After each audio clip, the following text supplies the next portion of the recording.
কোরবানি নিয়ে খুবই গুরুত্বপূর্ণ তিনটি কথা, একটু মনোযোগ দিয়ে সবাই শুনবেন।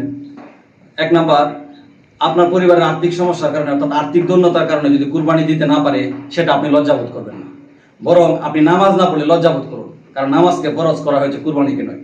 দুই নাম্বার, সুদের টাকা, ঘুষের টাকা, হারাম উপায়ে উপার্জিত টাকা অর্থাৎ অন্যের হক মেরে সেই টাকা দিয়ে কুরবানি দেওয়ার চেয়ে আপনি হালাল উপায়ে পরিশ্রমের টাকা দিয়ে, অল্প টাকা দিয়ে ছোট কুরবানি দিলে আল্লাহ সন্তুষ্টি অর্জন করতে পারবেন।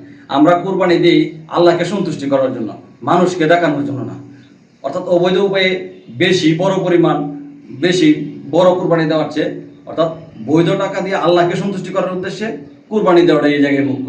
3 নাম্বার পয়েন্ট, আমরা যারা কুরবানির পশু বিভিন্ন সময় বিক্রি করি লাভের উদ্দেশ্যে, কুরবানির পশু পালন করে বিক্রি করি, তারা যারা কিনে তারা কিন্তু অনেক সময় জানে না।